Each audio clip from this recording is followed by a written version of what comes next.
Assiste o vídeo do Josão, tudo bem. Aí. O negócio é o seguinte, o Flamengo do Sampaoli acaba de perder o primeiro jogo da final da Copa do Brasil, mas será que tá tudo perdido? Já era, não tem mais chance de ser campeão? Bom, é disso que a gente vai falar aqui hoje. Eu sou o Josão, não torço pro Flamengo, vou dar minha opinião aqui, torço pro Vasco, mas vou tentar tirar o clubismo de lado e falar o que eu acho. Vê aí se você...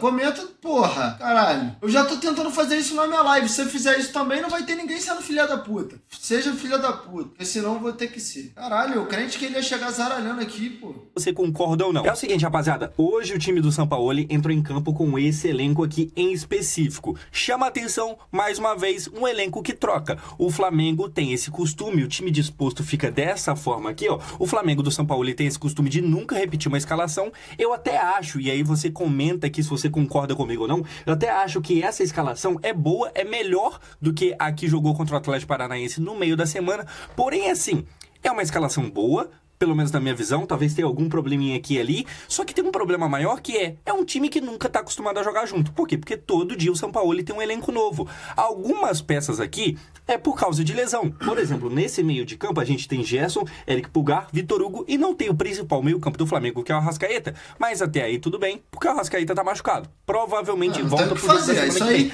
Porém, isso aí também não tem o que o Sampaoli fazer, pô. Não tem nem debate. Pô. O cara tá machucado, ele não vai... Porra, ainda que ele esteja voltando, não tem como forçar. Mas eu acho que não é nem o seu caso. Eu acho que ele tá machucado mesmo sem condições. Dentro da possibilidade que o Sampaoli tinha pra fazer a escalação e pra montar o time pra hoje, não tinha muito como fugir disso aqui. Ou tinha? Talvez o Everton Ribeiro? Não sei. Acho que a escalação, querendo ou não, era isso aqui, não? Havia. De resto, tem muita coisa aqui que o Sampaoli vai mudando e aí toda vez é um time novo, provavelmente atrapalha pra quem tá em campo. Você não tem o costume, você não sabe quem é que vai ser seu companheiro de time e você sendo jogador, você não sabe nem se você vai jogar ou não, tá ligado? Todo dia muda, todo dia troca. Por outro lado, no caso do São Paulo, o elenco em campo era esse aqui. Honestamente falando, eu acho que até um time inferior, tecnicamente, não que o São Paulo seja muito ruim, mas é que o Flamengo, querendo ou não, ainda tem um time, individualmente falando, muito bom. Só que é individualmente. Coletivamente, o São Paulo é muito melhor. É um time que funciona muito bem, que não tá perfeito, perdeu o último jogo do Campeonato Brasileiro pro Internacional,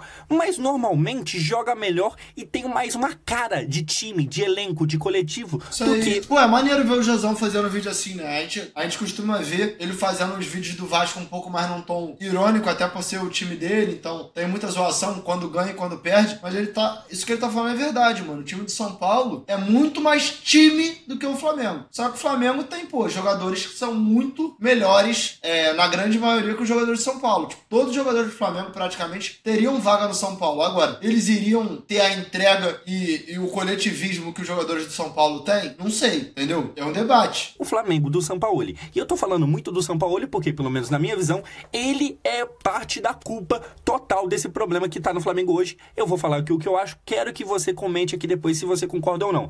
É o seguinte, rapaziada, a partida vai começar, a Copa do Brasil vem se tornando cada vez mais um evento bonito, um evento grande, um evento que atrai massas. A torcida do Flamengo aqui fez esse mosaico, que eu achei, pra ser bem sincero, achei bem bonito e tal. Me chamou a atenção a ausência do Gabigol, porque aqui a gente tem alguns ídolos... Eu imaginei também que tivesse o Gabigol e o Bruno Henrique, juro por tudo. História do Flamengo, não tem o Gabigol, provavelmente porque o Gabigol, diferente de todo mundo que tá aqui, ele ainda é jogador. Aí você nunca sabe o dia de amanhã, vai que o cara faz uma bosta, tá ligado? Evitaram de colocar o Gabigol, tirando ele, a gente tem praticamente todos, acho que todos os ídolos aqui, com destaque maior, obviamente, pro Zico, que é o maior da parada toda. Acho que hoje, abaixo do Zico, já está o Gabigol, mas provavelmente preferiram não colocar ele, porque, né, vai que o cara faz uma grande de uma merda aí, você homenageou ele antes da hora. Enfim. No Transfer Market, o Cebolinha hoje vale 1 milhão a mais que o Di Maria. Mas isso aí é por causa da idade. Rapaziada, eu vou deixar nessa foto aqui do Dorival com o título O Homem que Desafiou o Diabo pra falar o seguinte. O começo do jogo foi fraco e foi chato pro Flamengo e pro São Paulo. Os dois times do começo estavam, ao meu ver, parecendo que tinha mais medo de perder do que vontade de ganhar. Ninguém atacava, mal passava-se do meio campo com a bola. Quando passava, era um jogador sozinho correndo sem ter opção de passe. Tava bem feio o jogo.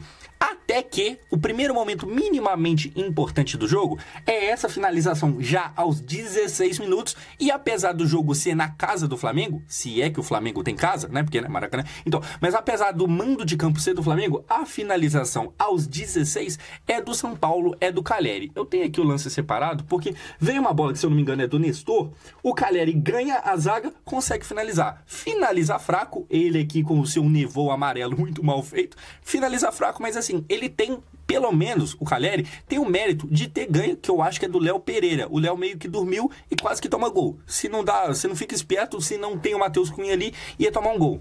A zaga do Flamengo hoje, e não só hoje, mas ao longo da temporada tem sido um problema. O Léo Pereira, eu acho que, na minha opinião, de todos os zagueiros do Flamengo, é o menos pior. Eu vou falar menos pior para não falar melhor, porque atualmente está difícil chamar alguém de melhor. Eu acho o Fabrício Bruno bom. Eu acho que o Davi Luiz é o mais problemático de todos. Tanto é que hoje o São Paulo colocou ele no banco. O Fabrício e o Bruno talvez dispute ali com o Léo Pereira para ver quem é o menos piorzinho da coisa. Você, flamenguista, comenta aqui embaixo qual você prefere. Nesse lance em específico, ganha o Calleri, perde o Léo Pereira. Na sequência, a gente tem o quê? Um lance que poderia ter levado perigo. O Gerson toca pro Bruno Henrique, que passa na lateral, cruza e o excelente zagueiro Beraldo vai lá e corta. Parei aqui no lance para ficar mais fácil. Se o Beraldo não corta, apareceria ele aqui, Gabriel Gol, famoso por jogar bem só em final de campeonato. Na verdade, não é nem que ele é só bom em final de campeonato, é que normalmente ele faz uns campeonatos ok, e aí na final ele cresce muito. A Libertadores está aí para provar isso. Aqui seria mais um gol dele em final. Acabou que hoje tudo estava conspirando tão contra que nem a boa fase que normalmente ele tem em finais apareceu. Cortou o Beraldo e depois a gente tem o que acontecendo. Mais uma vez, São Paulo chegando. A gente acabou de ver um lance que o Flamengo quase chega, mas na verdade nem consegue finalizar porque o zagueiro corta. Aqui no caso do São Paulo, de novo, o Nestor pega a bola aqui, cruza dentro da área, passa do Calleri e passa lá em cima, acho que é do Rato. Ninguém faz isso aqui. Se você parar o lance, parece muito que o gol ia vir. E aqui você percebe mais uma vez o que eu tô falando, e eu quero que vocês comentem aqui se vocês concordam ou não, que é tipo assim, a zaga tá vendida. E outra coisa, o goleiro já foi, né? Porque se o Rato consegue pegar essa bola aqui, ele não conseguiu, ela acabou passando um pouco na frente dele, mas se ele consegue pegar essa bola aqui, o Matheus Cunha já tinha ido. Quem não faz, toma. Mas nem sempre essa regra acontece, porque aqui o São Paulo poderia ter feito, não conseguiu fazer. Tomou? Não tomou. Na verdade, o São Paulo foi lá e fez. Teve mais uma chance muito parecida. Agora, ao invés de passar mais perto do Rato, veio no Calleri e dessa vez ele não perdoou. De novo, Nestor, um cruzamento perfeito, falha o Matheus Cunha e sozinho cabeceia o atacante do São Paulo. E aqui eu preciso parar para falar do Matheus Cunha. A minha opinião sobre o Matheus Cunha até esse jogo de hoje era que, tipo assim, eu entendo quem pede o Rossi, essa era a minha opinião. Eu entendo quem pede o Rossi, porém, no meu ver, o Matheus Cunha nunca tinha falhado. O que é quem pede? Eu não tô ligado, não. Muito evidentemente. Tinha o jogo contra o Olímpia, que muita gente reclamou que naquele gol lá ele demorou a pular e tal. Quem pede? Entendo quem pede o Rossi. Ah, bem. Ouvi ele falar, entendo o que impede o Rossi. Ele tá em condições de jogar, né? É opção técnica, que ele tá de fora. Mas ali eu não achava uma falha tão grande. Hoje eu achei, e eu quero saber de você. Tem gente que falou que ele não falhou nesse lance de hoje. Eu acho que falhou sim. Eu vou mostrar aqui por quê. Porque aparentemente ele ia sair, mas não saiu e depois ele recua. Tipo assim, velho, é meio absurdo porque a bola que ele falhou também. Ele sai do gol pra tentar interceptar, no meio do caminho ele percebe que não dá, e aí ele não volta, ele não vai, ele não tenta ir na bola, o Calleri cabeceia sem ninguém na marcação. Então, mais uma vez, a defesa do Flamengo falhando, e aqui parece até o Vasco, que como eu falei no começo, é o meu... Olha aí, cara. Do time, porque ontem o Vasco venceu o Fluminense, graças a Deus, mas a defesa estava dando muito espaço, a defesa do Flamengo hoje fazendo a mesma coisa, dando muito espaço pro cabeceio, pra, sei lá, tentativa de carrinho ali do Wellington Rato e tal, dando muito espaço, e o goleiro sai, para no meio do caminho, depois faz isso aqui, ó, pra tentar pegar, e aí manda foi mal na ação, foi muito no canto. Ele chega a quase que recuar o braço. E aqui, quem não quer saber disso é o Calleri, que em outras finais do São Paulo, ele chegou a perder gol meio que feito. Hoje não pipoca. Num momento muito importante, o São Paulo, vale lembrar que nunca ganhou a Copa do Brasil, apesar de ser um time gigantesco. O São Paulo é provavelmente bizarro, né, um dos maiores. São Paulo não tem Copa do Brasil, pelo menos até agora, até o momento que eu vos falo. E, pô, é um time estratosfericamente grande, leque. Essa parada é uma doideira, mano. Se não o maior time do Brasil, e aí cabe aqui uma discussão, né? Mas, no mínimo, é o maior campeão internacional dentro do Brasil. Isso já é muita coisa. Calleri, que já é muito identificado com a torcida, com esse cabelo que não tem nada a ver com ele, faz o gol aqui e, obviamente, faz a felicidade do pessoal. Daí, dessa forma, termina o primeiro tempo. Um São Paulo jogando muito melhor dentro da casa do Flamengo, novamente, casa do Flamengo. O mando de campo... Rapaz, vai arrumar um problema, rapaz. Rapaz, você não sabe o vespeiro que você tá mexendo, rapaz. O campo normalmente define quem vai jogar melhor. Principalmente quando o mandante é um time que tem um elenco do tamanho que o Flamengo tem. Normalmente é isso que acontece. Normalmente quer dizer que quase sempre. Não foi o caso hoje. A gente tem um Sampaoli já muito questionado e com razão saindo pro vestiário antes do primeiro tempo acabar. Um técnico bom muda um time. E aqui eu vou dar um exemplo de acordo com o meu time. No começo do ano, todo mundo lembra que o técnico do Vasco era quem? Maurício Barbieri. Um completo de um incompetente. Você pode até achar que o time do Vasco ainda é ruim hoje. Eu entendo, beleza, tal, pá. Só que assim, não é tão ruim quanto parecia ser na mão do Barbieri. Pô, mas não defendendo o Barbieri, tá? Pelo amor de Deus, ele é top 0, que vem antes do 1 na lista das pessoas que eu odeio que passaram pelo Vasco esse ano. Pô, é que tem o Luiz Melo também, tem o Paulo Brax, a rapaziada se esforça. Mas depois que ele saiu, chegaram alguns reforços, tem que ser comentado. Pô, chegou o Praxedes, chegou o Paulinho Paula, que, pô, estão sendo importantes, né? Chegou o Rossi agora, chegou o Payet. Mas ainda assim, pô, eu acho que o Ramon Dias, com o time que o Barbieri tinha, faria mais pontos que o Barbieri fez. Eu acho que... Tipo assim, se o Barbieri tivesse recebido esse reforço agora, eu acho que não mudaria muita coisa. O Barbieri, pô, não tem condição nenhuma, moleque. Era um treinador que não conseguia fazer nada, que tava afundando o time. Chegou o Berrete, o Pirata, né? E o Medel também. Pô, mudou legal o time. Mas ainda assim é injustificável o trabalho do Barbieri. Pô, um dos piores que eu já vi na história do Vasco. E olha que é muito difícil você ser um dos piores da história do Vasco. Foi muita gente ruim passando por aqui. Para demitir, porém, quando demitiram e contrataram o Ramon Dias, você vê que agora quase todo mundo já fica ali. E será que o Vasco cai mesmo? Por quê? Porque melhorou. Porque tem um treinador, contratou algumas peças aqui, mas mesmo sem esses jogadores a mais, o Ramon Dias, o novo técnico, chega e muda. O Flamengo é o contrário disso. O Flamengo vem de um Vitor Pereira péssimo, aí sai do Vitor Pereira que era péssimo e contrata outro cara que é muito mal, vive até hoje na sombra de um Jorge Jesus que foi muito bom e ganhou muita coisa aqui, porém deixou um legado que parece prejudicar o time, porque na expectativa de achar uma versão 2 dele, o Flamengo erra e erra. Quando finalmente tinha achado um treinador minimamente bom, e minimamente nem a palavra certa, porque o Dorival era realmente competente, demite, porque não é o Jorge Jesus.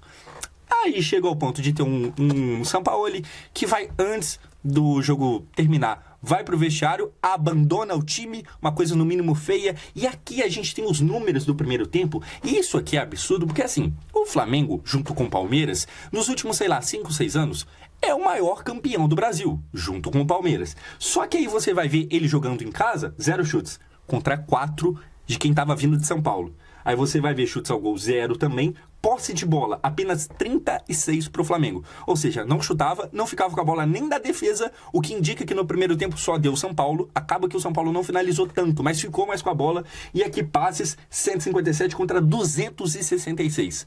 Basicamente, o tricolor paulista dominou o primeiro tempo. No segundo, o que a gente tem acontecendo? Loucura, tá? Entra, um time jogando uma final de Copa do Brasil em casa, terminar o primeiro tempo assim porra, isso aqui é um assombro. Isso aqui são números que assustam. Você bate o olho assim e você fala, pô, não é possível. O Paulista dominou o primeiro tempo. No segundo, o que a gente tem acontecendo? Entra o Everton Ribeiro, e aí ele entra ali, já mudando um pouquinho, pelo menos no começo do segundo tempo, acontece esse lance aqui, ó. O Everton domina, joga a bola pra cima, o Pedro briga por ela no alto, acaba que acontece um bate-rebate e não dá em nada. É um lance de perigo, talvez o que chegou mais perto do gol no segundo tempo. Pra mim vale a pena demitir o Sampaoli hoje e trazer um cara pra tapar buraco. Pior que o Sampaoli não vai ser. Cara, de todo o meu coração, eu torço pra que o Flamengo não faça isso, porque eu quero que o Flamengo perca. Mas eu acho que faria total sentido demitir o Sampaoli agora, ainda que entre o primeiro jogo e o segundo jogo da final, porque eu acho que o Sampaoli não tem mais o que oferecer ao Flamengo. Eu acho acho que ele tem provado que a tendência é continuar na mesmice, se não piorar. Só que ao mesmo tempo, mano, eu acho que se o Flamengo traz um treinador, ainda que fosse na correria pra tapar buraco, existe uma coisa chamada fator novo, né? Fato novo, que nada mais, nada menos trata-se de ser uma nova pessoa, ser uma nova motivação, existir aquela expectativa de qual vai ser, o que vai ser, como vai ser, um gás que surge por se tratar de uma mudança de comando, de se tratar de outra pessoa à beira do campo, outra pessoa no comando das ações do time. Então, tipo assim, eu acho que seria interessante pro Flamengo se essa mudança ocorresse entre o primeiro jogo e o segundo. Mas eu torço pra que não aconteça, né? Porque tá dando ruim com o Barbieri, então por mim que continue. O que acontece depois? O Alisson, agora voltando ao São Paulo, tem mais uma chance muito Olha, boa. Pedrão. A bola vai sair passando, raspando. E aqui, se o Alisson faz o gol aqui, abre 2-0 São Paulo, mano, eu tenho muita curiosidade do que sairia dessa partida, mano. For ver, essa chance aqui do Alisson leva até mais perigo do que a última que a gente viu do Flamengo. E falando no próprio Alisson, ele que vinha fazendo uma... Acho que mudar agora seria precipitado, pois a estrutura do time ia a ladeira abaixo. Maciel, irmão, que estrutura, cara. O Flamengo hoje é um bando em campo. O Flamengo entra em campo e hoje é um bando. Não troca 10 passes, não consegue fazer uma triangulação, não chega uma jogada construída no gol. Se demitir agora e tentar uma loucura no segundo jogo e manter e correr o risco de ser a mesma patetada que foi hoje, tá ligado? Uma partida muito boa. Ele é um jogador que, se eu não me engano, e aí o torcedor São Paulista me ajuda aqui, nem é tão querido assim, mas hoje jogou muito bem. Ele tem essa excelente oportunidade e logo depois jogou no Vasco, né? E sai contundido. Muita gente não lembra, Gabriel mas Neves, jogou que no entrou de Vasco. cabelo rosa e eu fiquei, que é isso? Mas enfim, o São Paulo volta um pouco pior pro segundo tempo, é verdade. Só que assim, normal. O que o Dorival e o time entendeu ali? Mano, a gente tá ganhando fora de casa, agora fecha a casinha e vamos segurar isso aqui. E é basicamente isso, tá ligado? O São Paulo começa a permitir que o Flamengo fique mais com a bola, que tenha mais tentativas ao gol, que tente finalizar mais, mas presta atenção no tente, porque o Flamengo finaliza, mas não leva muito perigo. O que a gente tem na sequência é um Gabigol que começa também a sair contundido, é xingado pela torcida, ele ironiza batendo palma e tal. Pô, não sei se é ironizar, não. O Gabigol sempre sai batendo palma, tá ligado? É muito difícil você ver ele, tipo assim, pô, metendo uma de Breno Lopes. Mas esse sorrisinho aqui eu não tinha visto, não. Esse sorrisinho aqui é doideira. Esse sorrisinho aqui é pegada. E o cenário pro segundo tempo é esse. O Flamengo, sim, melhora, mas não melhora o suficiente. Dentro de casa perde, não consegue impor muito perigo, não tem nenhuma, pelo menos eu tento lembrar que agora eu não consigo lembrar de nenhuma boa defesa do goleiro Rafael, ou seja, o São Paulo jogou muito tranquilo. Do lado do São Paulo, muitos jogadores precisam ser citados. A partida do Beraldo eu achei muito boa. O Rafael nem sei muito o que comentar, porque ele praticamente não foi exigido. Porém, pessoas que foram exigidas, igual o Rafinha, que é ex-Flamengo, foi muito bem. O Luciano, que entrou no segundo tempo, fez um papel de ficar... Rafinha, muita experiência, tá maluco, mano? A facilidade que ele tem de controlar algumas situações difíceis de jogo é bizarríssimo. Segurando a bola e não forçar a jogada pra perder ela de graça, que me agrada muito. Me agrada muito. É importante quando você tá ganhando, você saber segurar a bola. Não ficar entregando ela de graça pro adversário, tá ligado? E o cenário do São Paulo era muito necessário isso no segundo tempo, porque assim, o São Paulo meio que desistiu de jogar. E o que eu quero deixar muito claro aqui é que é normal. A responsabilidade estava no Flamengo, que jogava dentro de casa perdendo, tá ligado? O São Paulo meio que se propôs conscientemente a recuar, retrancar e conseguiu fazer isso bem feito. Enfim, dando sequência, a gente tem um lance meio grotesco com o Cebolinha, que talvez seja o outro bom momento do São Paulo. O Cebolinha tem uma bola que ele sai quase que livre ali, ele entra dentro da área. Aqui, eu quero que você preste atenção, eu acho que é o Arboleda. O Arboleda confiando, aparentemente, é a única explicação que me vem à cabeça, confiando que o Cebolinha não vai conseguir finalizar bem, o Arboleda abre. Ele tava aqui, ele faz um movimento pra vir pra cá, ele abre, tipo assim, então chuta então, duvido, faz alguma coisa aí. E realmente... isso aí é loucura, tá? Tem que ter culhões. Porra! Sair da frente assim com o jogador entrando na área, né? Que final... Dito e feito, o Cebolinha, ele não tá confiante pra chutar, ele caça alguém pra dar um passe, pra, sabe, tentar alguma assistência, não acha ninguém, perde a chance de forma bizonha, começa a rodar, chuta pra fora. O que eu reparo do atleta Cebolinha, que um dia, lá em 2019, isso é bizarro, chegou a ser considerado o craque da Copa América. Sim, o Cebolinha, enfim. Jogou pra caralho, pô. O futebol muda muito em pouco tempo. O Cebolinha tá sem confiança, aquele pé dele ali é cego, tá ligado? O Arboleda, percebendo isso de forma inteligente, abre o espaço pra ele chutar e fecha o passe e não dá outra, ele realmente não consegue chutar e vai de todo custo tentar a assistência. Inteligente o zagueiro do São Paulo. Assim, o São Paulo fez o que tinha que fazer. Vence fora de casa. Não é um jogo bonito, mas assim, pro torcedor são paulino, você acha que eles querem jogar bonito ou ser campeão? Exatamente, ser campeão. E aqui, pra fechar, o Sampaoli, numa crise cada vez mais tensa, Pra fechar, tem que trazer o pô fechou, né? Fechados com a ideia? Cada vez mais profunda. E que vale lembrar aqui que, na minha opinião, e aí eu quero que você novamente fale pra mim o que você acha, isso aqui é meio polêmico. A culpa é do Sampaoli? Sim. Mas acima dele, a gente tem diretoria e a gente tem presidência. Quem colocou ele lá e quem não demitiu até agora, talvez seja mais culpado. Eu sou o Josão, se você quiser falar ainda mais desse jogo... Tá aí, ó. Tá aí o vídeo do Josão, aí, ó. Deixa o like aí.